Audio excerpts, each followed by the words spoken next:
Hello, everybody. Welcome to Crew Call Live, my weekly discussion with sports entertainment professionals from around the industry and around the country. And I have a very, very special guest today, a buddy of mine who used to live in this market, used to work in this market for a long time. I know him a long time, and I'm so thrilled that he took the time out to talk to me today, just because I've had a chance to watch this guy's career blossom.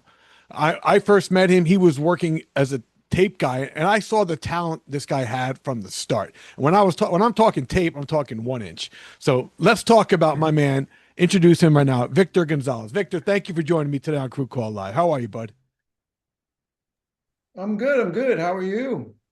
I'm great, man. I'm so happy to freaking talk to you because like your job and what you do, I'm interested in. I'm always been interested in because you do something unique. As an editor, I've always been fascinated by it because as a camera guy, we just make the pictures, and then when we get to see what you guys do with it, it just blows our mind because you see things sometimes that we don't. Like we capture it, it happens through our glass, but there's sometimes things that happen so fast that you catch that we don't, and you get to use all that. So let's talk a little about the job of tape, how it started for you. I like the origin story. So what was your like first introduction to saying, "Hey, I'm going to work in broadcast. I wanted to do tape." What was your introduction to this industry?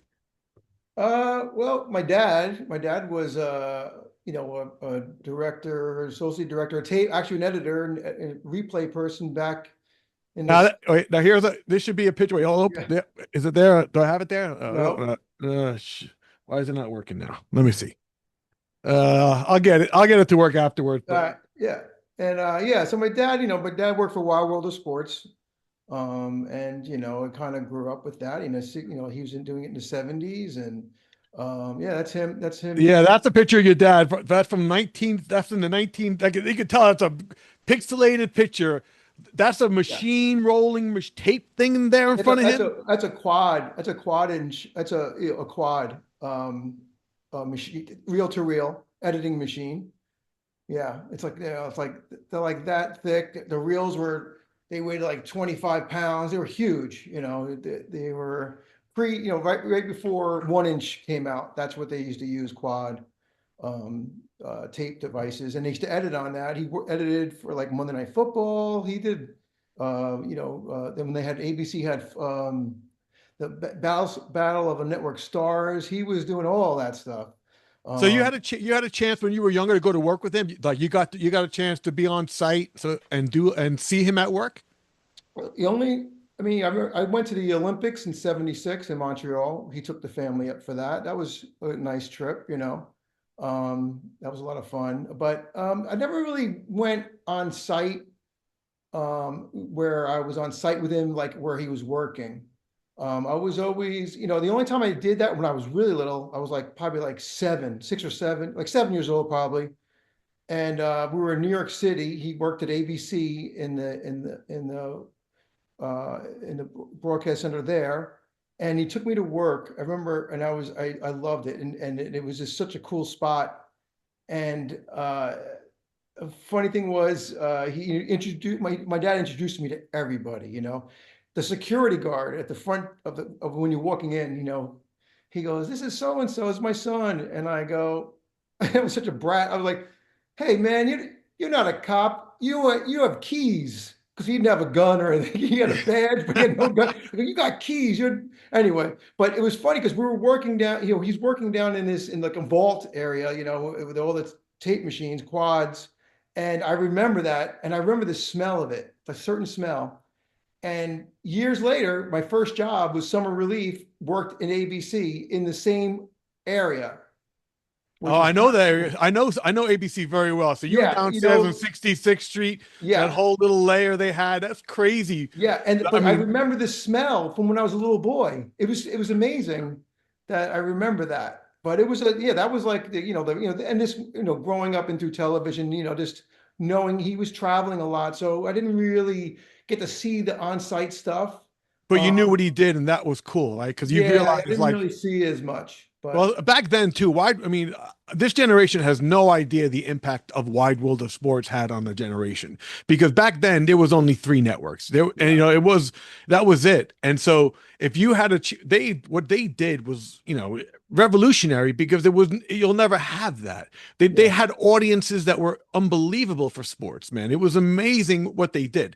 They took the average little like bowling. They made bowling huge. They made log rolling huge. They did amazing stuff because they understood production value. ABC understood production value at yeah. that time, for sure. It was totally different. I mean, it was definitely in the mainstream of, you Monday Night Football was like so huge, uh, back then. It was like the thing, the theme, everything. And even like the whole wild world of sports, the theme of it was, he was going to the Olympics, he was at Innsbruck and he went to a whole bunch of different Olympics that he's done. And but yeah, it was Was that part of it too? Did you want to travel? Was that part of your thing too? Like, I mean, I mm, think part of me also felt like when I was in this career, it was an option. Like, hey, do you want to work? Do you want to travel? Are you looking to do what would you want? And then I was like, oh, some travel, I wouldn't mind. I wouldn't mind seeing this country, seeing some places, see working. And then like, so I did take my chances doing it. But yeah, you had to think about it. It's a choice in this career.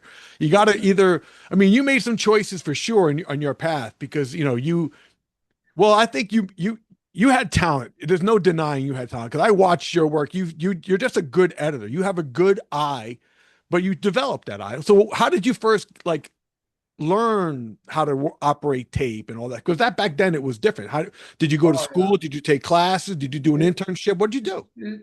I just started doing like summer relief, like I said, and then just kind of learned it from there, and just learned the different machinery that we were using back then. But I always really loved the industry. I loved just getting better, learning it, and just trying to find different ways to make things better and faster. Speed is crucial.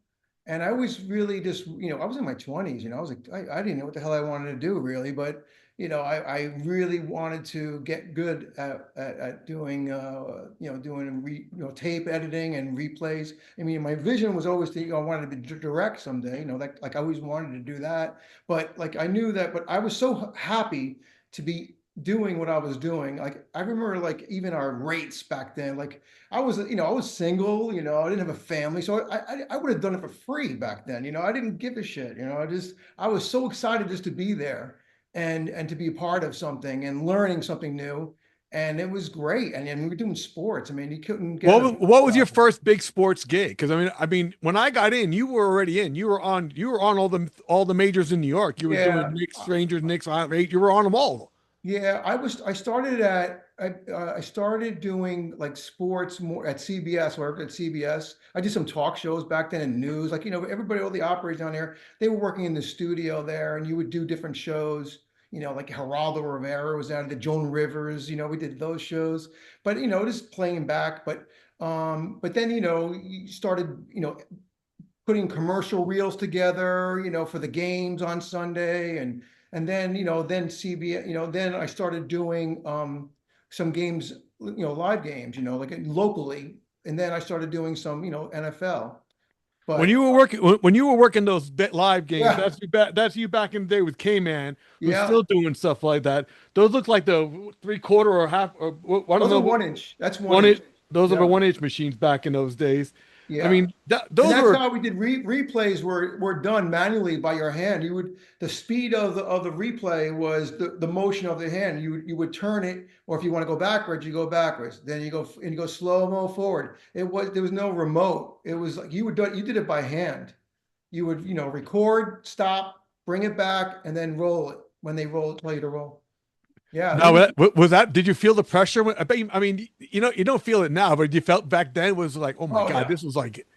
It was, yeah. It was really easy to screw things up, especially when like on that 1 inch machine that he's using. If you went back too fast, the machine would crash. So you have to go at a certain speed, otherwise that crash, and it would just shut down. Like, you would see it sometimes on TV. You would see, like it would just the heads would just drop on it. It would just shut off on here if you go too fast, and they would see it at home. But So it was I fun. mean, but I would say that you put your time in too, because you did those games and you worked your way doing replays and replays for years. I mean, you did season after season after Yeah, season for yeah. all the major sports in baseball, hockey, or New York. I Mhm. mean, and then you worked with we had in New York some of the toughest directors to work with. Bill Webb was, he wanted what he wanted, but if he saw talent, he wanted to get that talent out of you. And Yeah. you had a great relationship with Bill. He loves your Oh, work, yeah. you Yeah. know. I mean, Bill really just, he was amazing. He was a great, great teacher. He was really just an amazing person. I mean, I remember sitting down with him one time and just saying to him, what do you see when you're directing? Like, what are you feeling? Like what? And he said to me, and I'll never forget, he goes, you know what? I imagine I'm at home and I'm watching a game, and what would I want to see at home? And that's how he directed the game.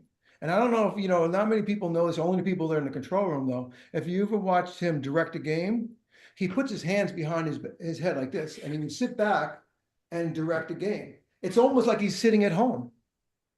Yeah, That's how I know comfortable. he did have amazing comfort in the chair. I guess Yeah. he put himself in that mindset, and that's probably what and then I always used to like, like we all have our things. I mean, you get nervous. I'm a freaking nail biter. I can't help it. I've been doing this since I was a kid. Everybody has their things, but I remember him. I used to think, because he was a singer. Every once in a while, he'd break Yeah. into like a song in the middle of a show, like, some classic, tune, like, whatever it was, Yeah. Sinatra or whatever. And and I was always like, was this for him to break the moments, or was this for us? I didn't know what it was for him, but it was unique to him for sure. Yeah. No, it was a comfort thing, and you know what? And I'll tell you, there's one thing that I also remember how he was, and I learned it, and I try to continue with it. Is like the game doesn't end. Like when a game is being a blowout, and like it would be like 9-2, the top of the ninth, and like you're like and you're like, oh, everybody's like getting ready to get the hell out of the truck and go home, and he's still doing replays as if it's the first inning. Like he never took his foot off the gas, man. He just, that's how he was. He was just very, and it's right. Like why should we be shutting things down because of the game? We Yeah, should no, he probably, was always like, anything could yeah, happen at any moment, and regardless of where you yeah, think it is. The lulls in the sport have nothing to do with when the excitement is going to happen or not going to happen. mhm, And he was yeah. good at all that. I mean, No, that's probably, one of the best things that we get to do is to learn from other people in this industry. When you work with them, like there's great camaraderie. I mean, you guys, like, the difference between us as a group of camera guys is we're all in different locations. We're all on the headsets, we're all in PL, and we're all talking, and we talk a lot before the games and after. But you mhm. guys are in the room together a lot, right? So Oh yeah. you guys communicate a lot with each other. Like, how do you trust when you guys in there and you're all looking at different, who got the better look? Because you're all selling looks, right? Yeah, I mean, there's a sequence to it all. Usually you start on a bigger picture, a wider angle, and then you kind of come get tighter. You start off wider. So everybody knew whatever machine they were doing they had an assignment. So you kind of know when to sell something, and it's unless something was not seen by a producer or a director, then you see it, then you sell it. Then eventually you'll get it on the air. But yeah, it's everybody has an assignment, and but everybody's ready. Listen, this is in sports. Every night, history could be made. You don't even know what's going to happen, but something could happen that it's history. I mean, it's amazing how many things throughout my career, I've seen like, things happening that it's like, yeah, man, witness that. Derek Jeter diving into the stands. I mean, it's like, yeah, I did that game, and Cone no hitter did that game. It's like all these games I've seen from the past, but you never know that's going to happen. It's just happening in front of you, and you're like, holy mackerel. I did Mike Tyson's, when he bit Holyfield's ear, and we're sitting there, and I'm in the truck, I'm doing replays, and man, he, chomped on his ear, and I saw it. I'm like, wasn't sure what I saw. We're like, it's never been done before. I've never seen that. And everybody went crazy. And then things settled down. And then he did it again. And we're like, Oh, then that's I saw right. You're right. that. You're right. He did do it again in that fight. And It was that's that was when I saw it really like the chomp, and the late Danny Bertante was sitting there with me too, they're all there, and we're like, oh, I oh, love it was love amazing. Danny. He was my tech manager for many years. He Yeah, was the MLB tech manager for many. He was a great guy, former New Yorker. He's yeah, just yeah, awesome guy, yeah, legend yeah, and legendary guy. But he had he yeah, had great delivery with stuff. But yeah, that so like that those are memorable replays for you, right? You just remember seeing it, and then yeah. that isn't that It's isn't just that the happening. isn't Yeah, that kind of like the coolest thing about it? Like, that that you were the first to see the replay because it was your like, you know what I mean? Like yeah. those It are was a really lot of cool. fun. I mean, it makes it really enjoyable, when something like that happens, even if it's negative, but still it's something that happened, you don't want to see anybody get hurt or any of that, but you're like, wow, it's happening and right in front of us and you got to show it, it's amazing. Yeah, but this is the history portion. Yeah, that's So what? So this this is this one is this Japan. is an oldie too. This is Japan. This is with the Yankees when we went to Japan. Oh, And that's right. That was back in when was that? That was I like don't know in the what year that was, but we all went over there, and it was really cool. Like they set up the room. We were in another truck. It was the first time. Usually we're like in one truck. That was like one of the first times that we were like in separate trucks on a baseball game. A local network baseball team game. But I was in Japan. I was in Tokyo. That was really cool. That was a fun trip. so how many did you do? Have you done a lot of international stuff besides the baseball, or did you do like the World Baseball I did Classics? Premier League, soccer. That was really cool. We're in London and Spain and yeah, Germany. It was really cool. That was a cool. Those are cool trips. I did the Olympics in Lillehammer and Nagano, Japan, and Lillehammer, Norway. That was so much fun. Beautiful, beautiful places. Yeah, this experienced so much. I've been, all over the world, and so interesting to do what we're doing, and it's great. It's great to do it. When you go across the Now, our country. now I want to ask you because, like, yeah, the travel part with the benefits of that is awesome. You got a chance to see some places and be around, see a little bit of this world. But within your career, being a tape guy and doing what you do, you had to work through a big technology change. We went from tape machines spinning around all that stuff to the server world where EVS, Mhm. and you were one of those guys that was part of the first group of guys to Yeah, ever work those machines and like yeah. tweak them out and figure out, hey, this is works, this wasn't work. What was that experience like? It was really interesting because like basically they were like EVSs were coming out on fly packs. So they were just, they weren't in any trucks. All the other machines were 1-inch machines, but in the truck they brought the EVSs in and they was basically in a case. And then we have to hook it up, like the engineers have to hook up. But the crazy thing was none of the engineers even seen this kind of machine before, so they had no idea how to hook it up. So EVS started like teaching people how to actually run the machine. They had a little school in Jersey that they would. They still do. They still run classes. EVS Yes, still run classes, which is yeah, great. it's great. It is good. But the one thing I did say to them was, I don't want to know how to run it. I said, I want to know how to set it up. Because what was happening was the engineers didn't know how to set it up. And by the time we got it set up, like, the puck was being dropped or the first pitch was happening, it was so late. Like we couldn't do anything prior to the game itself because it took so long to get it set up. So I said, teach me how to set it up.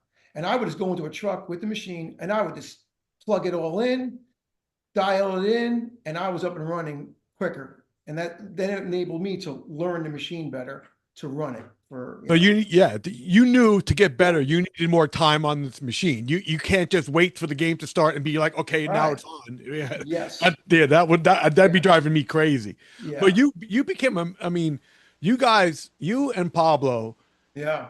tweaked those machines and got those machines to do things that we didn't even think those machines could do. Like you really went in there and spent the time, which is on. I mean, I have to say, I have to give you credit for this because you set an example by doing the work the way you do it. And you guys did things that like some guys won't do. Like Right. you took the opportunity instead of taking downtime and I'm going to go take a drink or a break and smoke, go out, and you were like, no, I'm going to stay in the truck for a little while and really tweak out this machine and figure out how to make myself better at this stuff. Like you took a Yeah. lot of time. I remember you guys Yeah. being that way, trying to get these machines because like that had to be difficult that period, Yeah, right? it was difficult, and and we finally got it up to us. And then they started adding more to the EVS machine, the more responsibility, and then the more the more paths or inputs in and outs of the machines. They started, first it was just one in, one out. You couldn't even like do anything. Like if you made a playlist, a sequence, it would go out of record.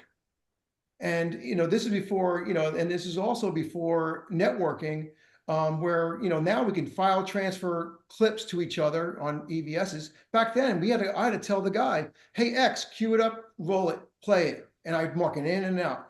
Y, give me next machine, play it, mark it in and out, and that's how I'd build a sequence or a playlist. We didn't have that originally, a networking of file transfer. It made it interesting. It made So it. how many years did it take of development to get it to where it was up to what you guys wanted and needed? Oh, Were they good about listening to you guys and saying like, dude, man, we're doing games here. We need to churn this stuff out. We need pitch sequences. We need all like producers are asking you for stuff that they right, expected you that you were used to be able to do in the tape world that right. that they expect you to do now. Yeah, it moved pretty quickly. They were great. It was in Belgium. They were in Belgium updating everything. They really listened to what we wanted to do, and they kicked butt with it. That machine is amazing. I thought it was like the greatest things ever in the production area. I Oh, mean, it's definitely one of the most it's innovative things to happen to sports was the amazing. replay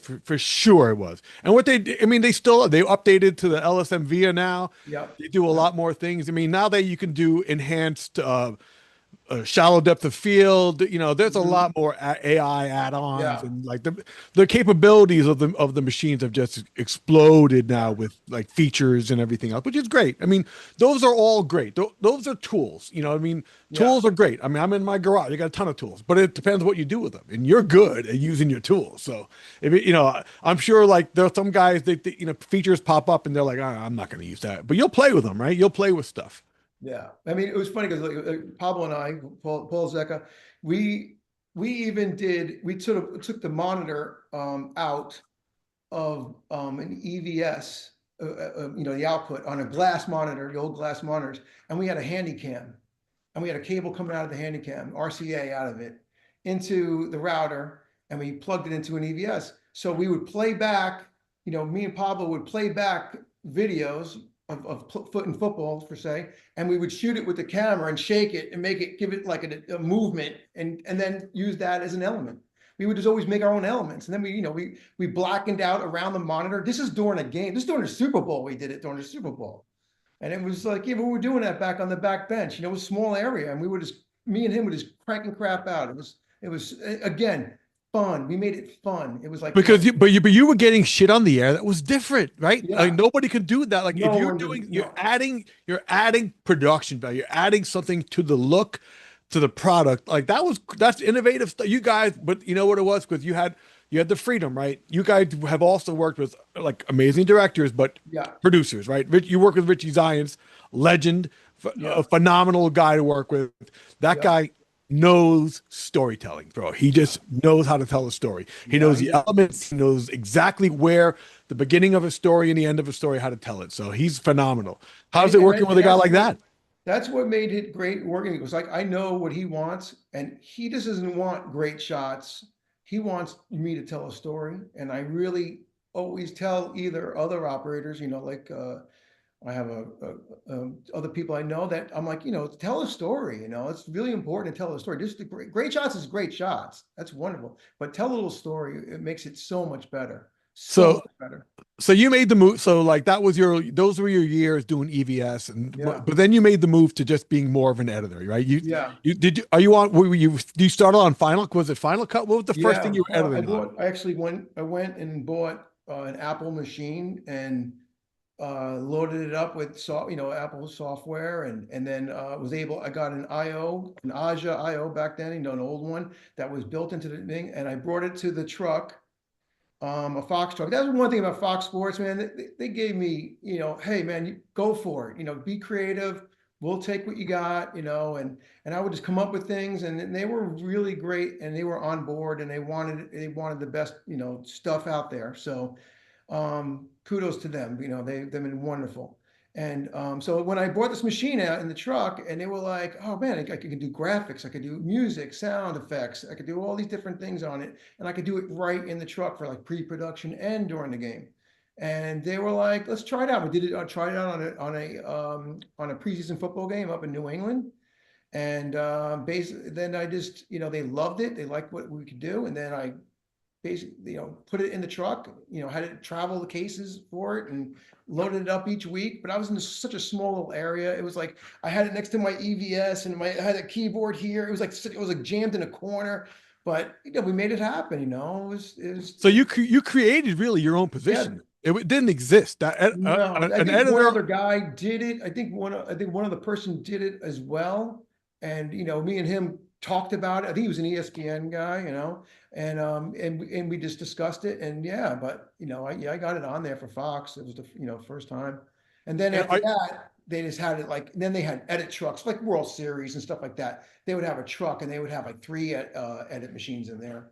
But yeah.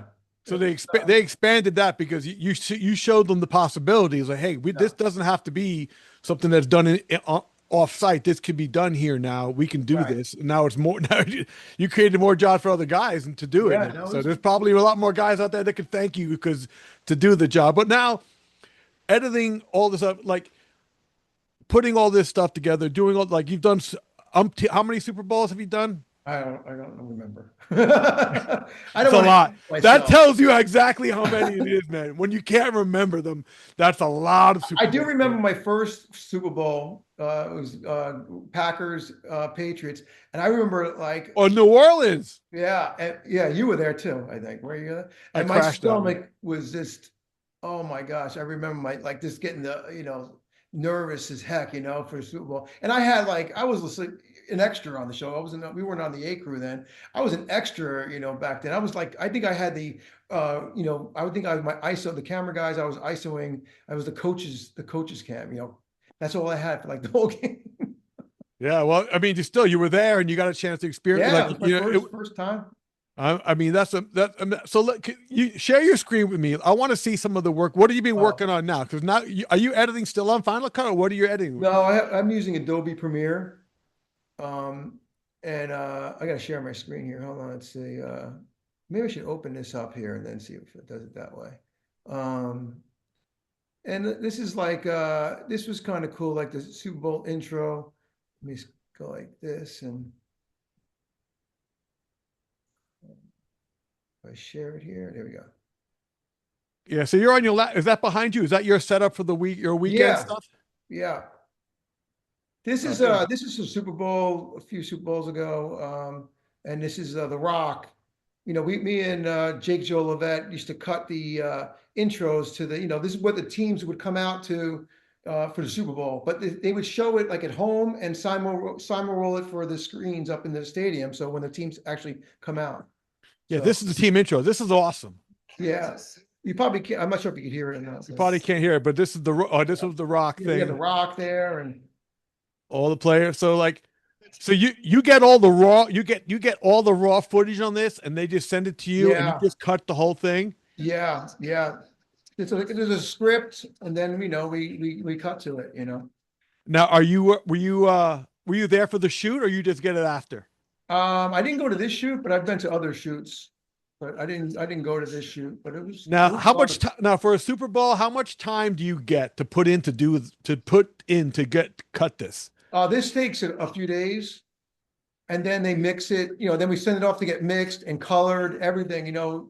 We just cut it to a certain point, and then we hand it off to get sound effects. And you can't hear it, but there's a ton of sound effects and all these hits every time you hear something. But yeah, it was a lot of fun to do. It was Those seem like really cool things to Yeah, work on. You know what I yeah, mean? it was really It, cool. so do they submit these? Do these little elements ever get submitted for awards? How do you? I know you have your Emmy award, but do you win them for the editing? What do you No, win? I did. I won one year. Um, I won an Emmy. I did a lot for the when the World Series. When Chicago was in the World Series, I won an award. Brian Biederman. I worked with him side by side, and he kind of made me like a producer slash editor. With him, and we both did the whole postseason together and cranked out some awesome stuff. And we had these E&G camera guys working for us on the field, getting these, I mean, amazing cinematic, shots.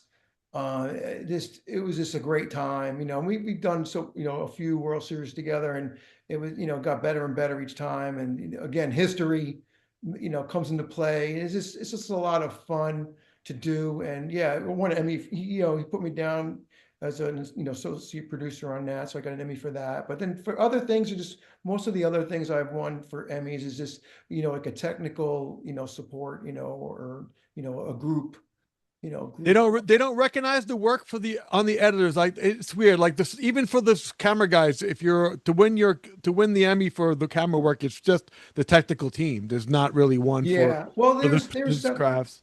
there's certain things like, 'cause I was a judge a few times for the Emmys, and they do have categories for the best edited, open, and best edited of certain things. Best then is best camera work as well.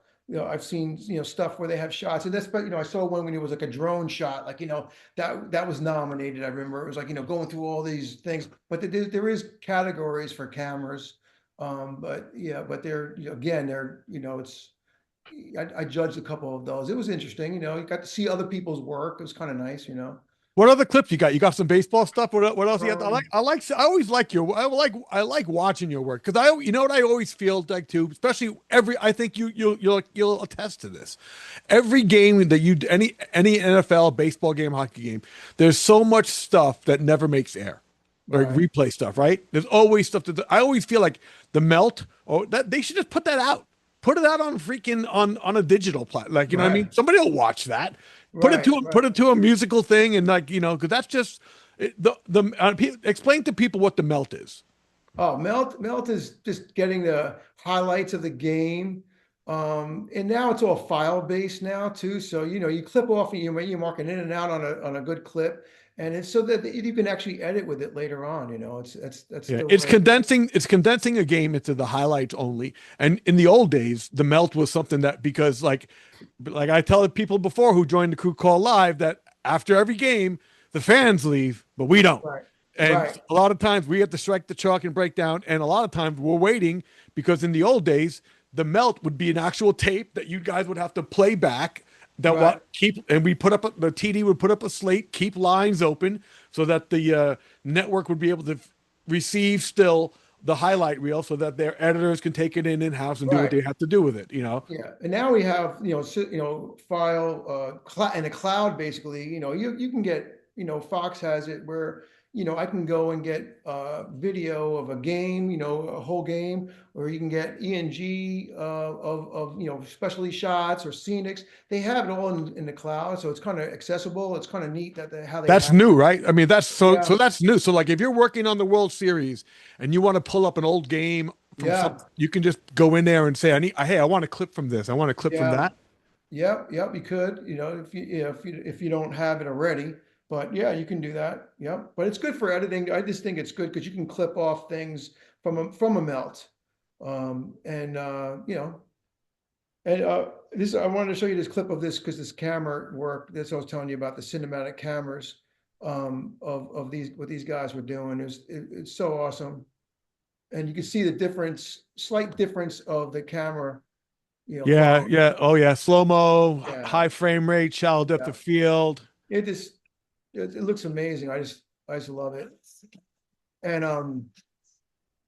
Yeah, these. Yeah, I mean, yeah. See them. but that's what I'm talking about. These little the way you guys sequence shots, the way you guys take all these shots and you hate, swing, catch, fate reactions. You mix it up in celebrations and Yeah. it's I love the fact that it's usually like you said, we can't hear it now, but it's Yeah. operatic. That's why they Yeah. always put it to music. Music. Do you think that way too? Do you when you're editing pieces, do sometimes do you play music? Does it kind of do you get into a mood? Do things It's motivate you or inspire you, or do you use things about to think about what you're going to do? Music definitely is so key when I work. I go and I research music before the games, days before the games. I download music wherever I can get, or I'll request certain songs. But music is so key to working, especially doing like when you're doing major events. You try to get the best commercial music that you can get, and they have to pay for it. So, but that's why it's kind of limited. Will But they tell you no? Will they say no, oh so we can't yeah, use that one? I've seen some prices of some stuff is like crazy.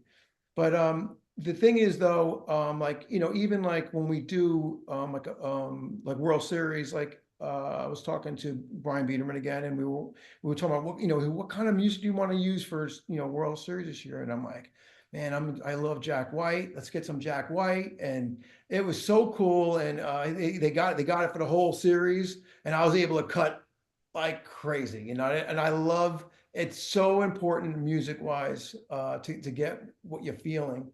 We had Pearl Jam in the past. Man, I love Pearl. It's kind of stinks because I'm a fan of certain of these people, and I'm like, it's great. I get to use it, and then actually Jack White came down to a game in Detroit, and I got to meet him. So came down to he wanted to see what was going on, and we used his music and hung out with him for a couple hours, and it was really cool. So yeah, Oh, it's that's right. He did awesome. That guy he's the oh, he did a performer, man. halftime. Yeah, I did the halftime for Thanksgiving this year. Yeah, and he's the He performer. He's Yeah, awesome, bro. yeah. But it's He's just just so awesome. music is definitely key. I don't care what it is. Like I try to get a lot of, we have a library that we could choose from, and I spend a lot of time on that library seeking out different songs, different sounds and sound effects. I think makes such a difference. I really put a lot of emphasis on that when I'm editing. I put sound effects in, it really makes a big difference. When you're home watching, it sounds great, and really a lot of booms and bangs and swooshes, and it just really, and the crowd noise you put into it, it just makes it impactful. It makes it a little more impactful. And Are you looking for other stuff? What other things? I mean, what other things do you kind of peek into what is it? What is so you go through your music? Do you do other stuff? Are you thinking about other stuff? Or like what's the mindset like before? Do you look into when you have a game coming up? Are you looking at the rosters? Are you looking at who's playing? Are you looking at some of the other highlight stuff? Or do the producers help you and prep you up and say, hey, listen, they give you do they help you select like, so, okay, listen, here's some of the highlights that we like or whatever, so that yeah, you're not going through everything? yeah, there's, I mean, we have producers, or ADs as well, and just they'll say, "Hey, I got a song here. Let's use it for this player."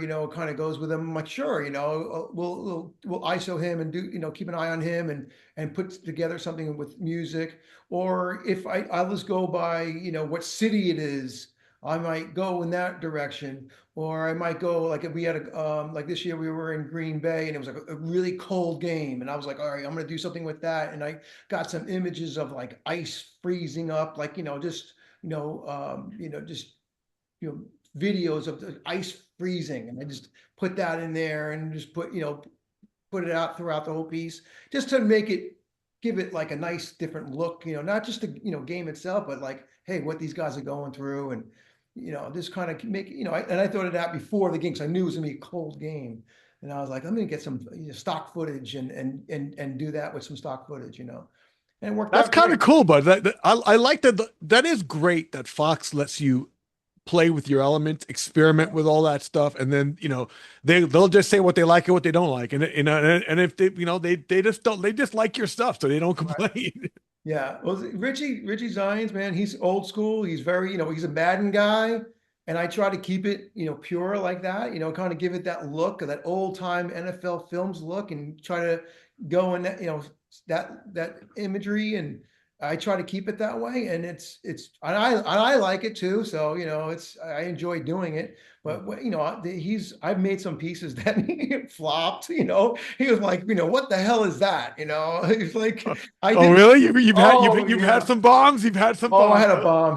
I had one, with the linesmen, the guys who hold the sticks, the first down markers, and and I did a song with it, working on a coal mine song, and I had the guy with the stick, different shots of the sticks Oh, running around, working on and the he goes, chain gang. "What the hell is that?"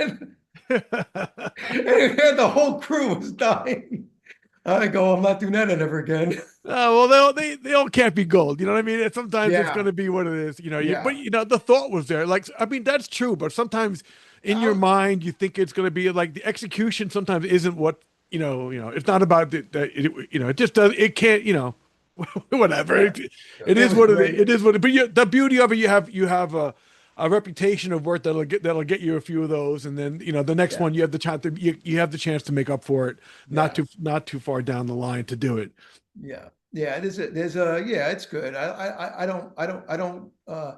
Doesn't break my heart. It just goes, I'm like, oh, I was just trying to make him happy, but you can Yeah. swing and miss here and there. So this is your game day Yeah, setup. That's you on your game day, and it's behind you. So that's where you work. You're at home now. So let's talk yeah, about that.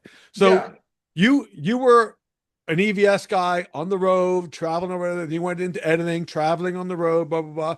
2020 happens. Now yeah. explain that. Now they Oh, say you're not going anywhere now, but you still got to do what you got to do. So we had to change things around. That yeah. was a big Oh, change for you, right? yeah. That started off actually they tested it out in NASCAR because NASCAR came back pretty, first. One of the first sports that came back was NASCAR. And they, I mean, it was new. Like they're like, hey, we're going to send you the equipment, and try to do it from home. We never did it before, and I had no engineer. I had to do it all myself. Thank goodness I'm not. It's like some of the things I can do. I can plug in things. And they drew a map out for me, and I was able to plug in all this equipment, monitors and stuff like that. But he was going through the network, and but at first it was like it was so slow, and like when I played a sequence out, like the lip sync was off, everything was off, like my music beats were off, so I could, this, in the truck it was fine, but what I was watching or editing to wasn't, because there's a delay. Oh my So God, that had to drive you crazy then. oh, I would have to put, you could put markers like on a beat, because I could see the audio, the way the audio is on the sequence, and I see a beat, and I would just put a mark on it. So then I would just put a cut on that mark, a video cut. So I knew, so you would see my Oh, audio. so you were using the waveform of the audio to see Yes. where it spiked that's And interesting. that's how I would cut to music that way. And because I couldn't just play it and just, okay, right there, right there. I can't do it it was delayed. It was off by like a second or two. So made it really difficult. But I did it that way, and I got through it. And they were like, "Hey, this is the way we got to do it." I'm like, "Well, it's really difficult, but I'll do it." And I did it. And then football came, back in September, late. I think it was late in September, maybe. And I was doing it as well, same way, and it got better and better and better. And now it's dynamite. It's great. I love doing it this way. I miss the crew, with a crew for, a very long time, you're with I mean, them. you've been on the A show for over a decade, right? At Oh least yeah. Yeah. easily over a decade. So Yeah. you Yeah. spent a lot of time on the road with those guys, and that's becomes the road family. You know a lot of Yeah. those guys. But so you go out like once a year at least, or do you see them at all at the big shows? Do you show up Yeah. or not? Yeah. Super Bowl, like the last Super Bowl, I was out on site. The last two Super Bowls I was on site.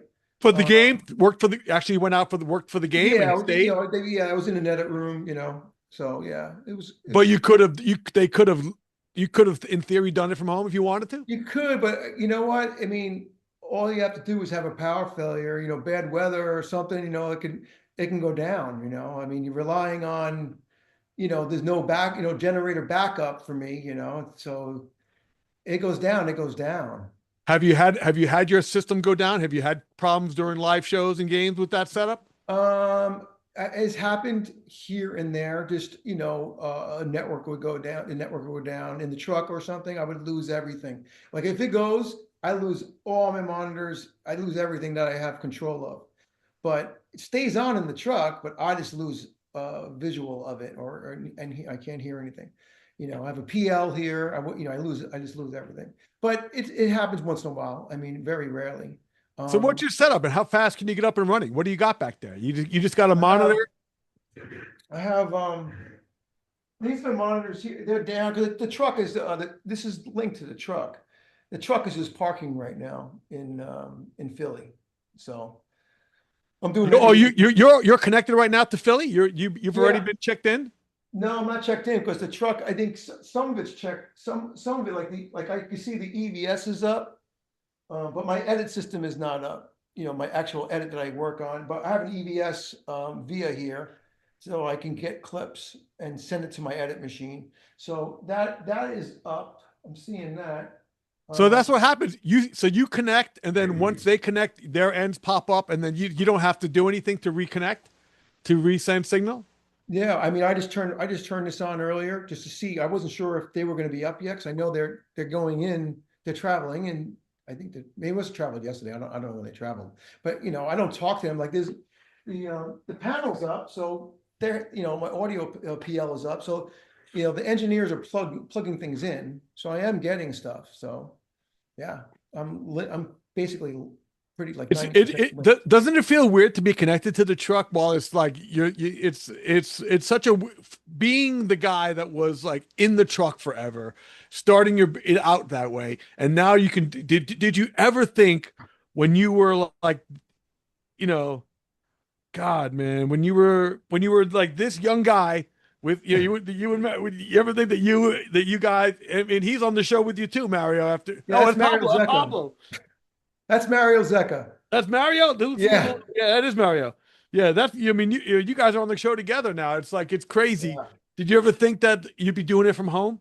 No, and it was, no one ever thought this was going to happen, but it did, I'm very happy. I mean, I miss the guys, going out for dinner and hanging out, and I hear the PL, so I could hear them, and I hear all the jokes, the laughter, you hear the camera guys, I hear them, and I chime It, in every once in a while, oh, you and could chime in. You could chime in oh from. yeah. Oh yeah. I hear them talk about something and I'm like, bang, I jump on it. And they're like, hey, Victor, but it's just you do miss that, you miss seeing them.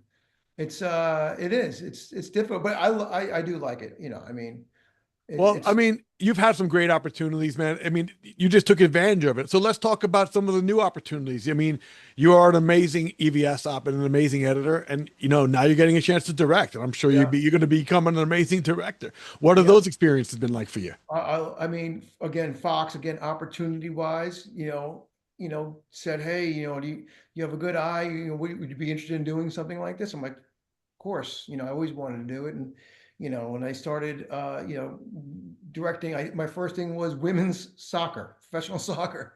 And it was great because it was games in Jersey and I had all, Locals that we know because you were from you yeah. moved to North Carolina, but you were a Jersey No, guy. this is So. before North Carolina. This is way before North Carolina. Oh, so you had a chance while you were still up here. Yeah, yeah. It was like, yeah, yeah, 2012 or something, 11 or something like that. Yeah. Yeah. So you started with the women's soccer. What have Yeah. you been directing with now? What are you doing? Now I do college football. I do a package on college football on FS1, and then I do college basketball. And that's done from the Charlotte studio that we have here. So it's a remote, it's a home run production, and yeah, it's been great. I mean, doing a whole football season. I've been doing a bunch of seasons of football. It's great to have that week after week. It's great. And then the basketball is, a great opportunity to get in the chair and do a game, a couple of nights a week. Yeah, it's wonderful. It's been wonderful. I love it.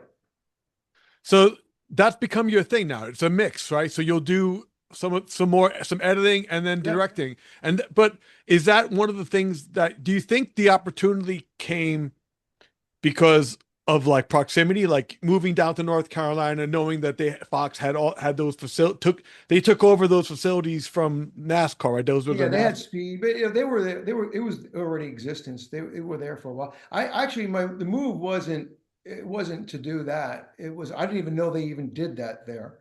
It was, the move was just to, I was traveling so much, like just for Fox, that I didn't work. I stopped working locally, and I just wasn't able to do a lot of local events. And crewing wise, they want consistency.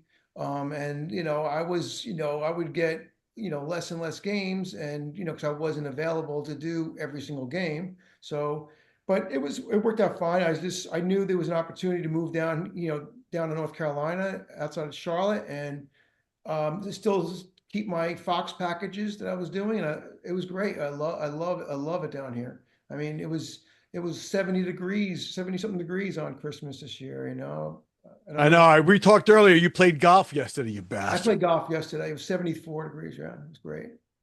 Well, that's awesome. I mean, I think it's great that you found yourself in a better place, professionally and personally, living in a happier time, not traveling as much. I mean, the road is great, but Yeah, I think the road suffers after the pandemic, man. Traveling changed a lot. I think a lot of guys are not enjoying it as much. The work, nobody ever will complain about the work because if you're yeah, doing this, you love doing this. Everybody loves doing what we do because it's rewarding. It's rewarding to do these games and feel that you did a good job and get to the airport or wherever you're going and see all these people standing and looking at monitors watching your work and they don't have no idea that you were on these crews and you're just behind the scenes watching stuff people and then you yeah, realize the impact that your work has on all these people that are watching and then you'll be on the plane and you'll hear people arguing about a call and you're like, yeah, that was my replay or something, that was, yeah, those yeah. are.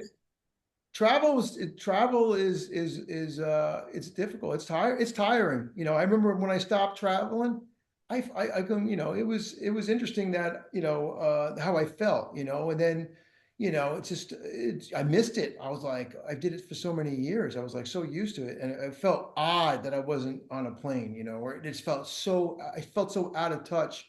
But it's gotten better. And like I said, the systems are much quicker now, and there's no delay, and but the only thing is I miss the guys. That's about it. Other than that, I'm just still doing the same job. My setup here in this place here is the same one I had in the truck. I replicated it from the truck to here, so it's the same whole setup, and it's great. It's great. Now, what's the future for Victor? What are you thinking? More directing? Or are you going to stay trying to are you going to give up the editing, or you're always going to be an editor? I Uh, mean, is I, it part of your? I love it. I love both. I love doing both. I really, for many years as I've been doing this, I mean, I love what I do. And that's what I really tell my kids and other people that are new to this business. Love what you do, and it's not a job. It's not it's you just love it. And the pay will come, but it's just doing the job that you love makes it so much better.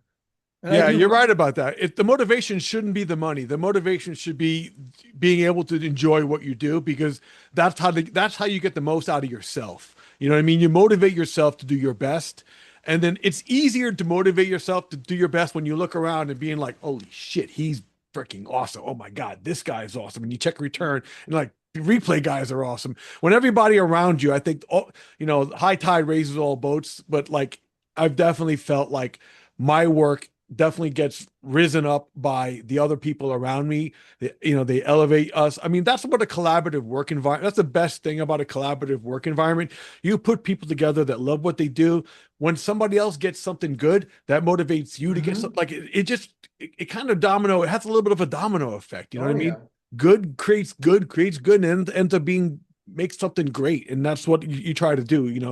We try to tell a great story. I mean, the The history doesn't lie. You guys have had a body of work telling amazing stories, and you're not just telling like small little stories. You've told Super Bowls and World Series and big. I mean, this year's World Series was an amazing run of world, like amazing storylines, amazing games. Like, every night was something that was like huge and fun and exciting. I mean, that's amazing to be a part of.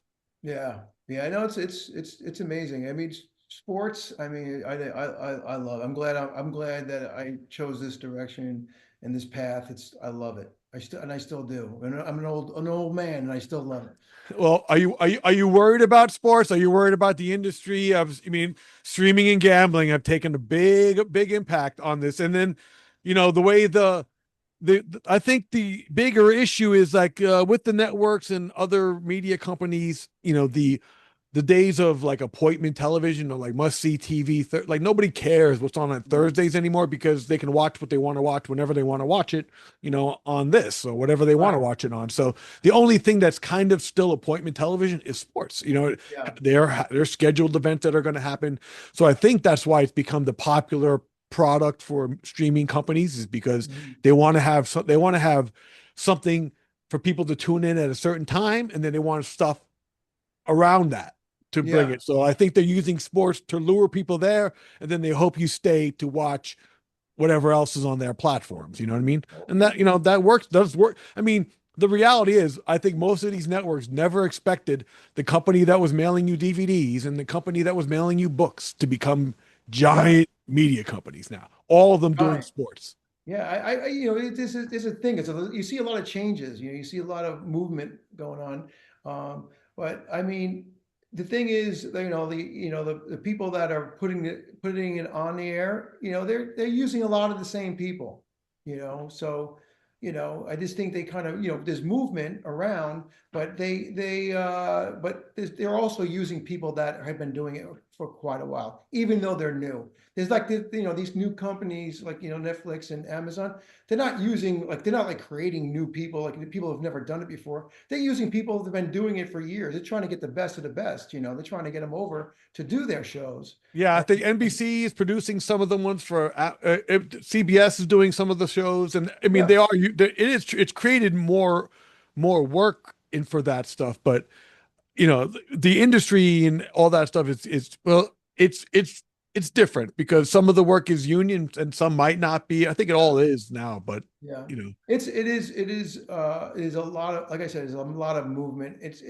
He's not sure who you're working for sometimes, it's like, yeah, streaming wise, it's like, oh, it's going there, it's going here, it's all over the place.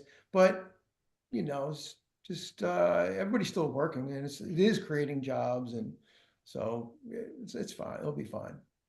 so what's the next couple of months looking like for you? Because this is you got a busy time for you, right? Because you go into NASCAR too, right? Yeah, right. Yeah, we go right through the NFC Championship, and then we're off for the Super Bowl, which is nice because you get to watch a Super Bowl like a regular person, so it's kind of nice. And then go right into NASCAR. Yeah, and we do a NASCAR season. Do you watch? I mean, we all watch and critique a little bit from or so, but when you watch the other people's work and the other editors who do what they do you know the guys who are doing this stuff? Yeah, yeah, yeah. I take a peek at what they're doing. I kind of go. Do I'll you just guys go. talk? Do you guys talk? I mean, Yeah, I know you once in a know some of the while. I know you know the CBS guys pretty well. Yeah, yeah. I don't really I don't really talk to them about that stuff. I just watch it. I say, oh, I'm like, okay, whatever. Um, the guys that do it for Fox, we do it. This Fox has like 7 games a week, so I'll take a peek at see what they're doing, make sure, it looks good, talk to some of them once in a while. Now, Hey, the last thing I want to talk about with you is something that I think a lot of people probably don't know about you is like mentorship. You kind of touched on it earlier, but you do talk to a lot of guys in this market still. You do people, a lot of people have told me that you're an easy guy to reach if you want to, if you want, if there's a question about something and you'll answer and help a guy out. Like you're a guy who was always like, listen, because you know your shit, but you're not a guy that's not going to share it. mhm. You're a guy that like, hey, you need help with something, I can help you. Yeah. Absolutely. I mean, if anybody has any questions, I always, I don't hesitate to answer it. I love if they're interested, it makes it even better. If it's gonna make them do a better job. Hey, I've reached out to many directors and wonderful responses. Always well, received, and Oh, they you mean before you were directing and you reached out to some of the or guys to talk to and asked them yeah. about, hey, some of the who'd you reach out to? I Talk mean, to Russo?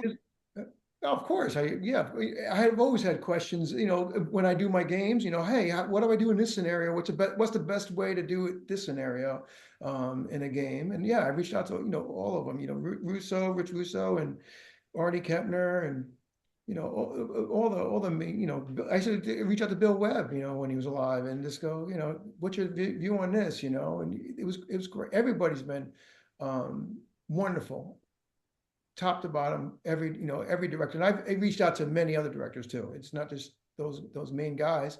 Yeah. All I mean, but that goes to show you, even you name three of the biggest guys in this business right now, and all three of those guys answered their phone and answered your question. So men. it goes to show it doesn't matter how big they are because no matter how big you get, you started somewhere. And I Yeah. think a lot of those guys don't forget who helped you along the way. This business is like that.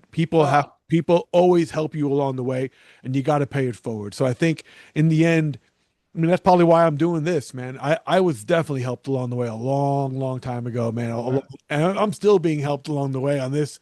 So it's amazing to be able to help other people. I think it's rewarding too, because when you got a guy that's, yeah, I don't want to say a protege, but a guy that you kind of helped, and then you see them succeed, Yeah. it feels a little good. He feels it It like, hey, feels man. fantastic.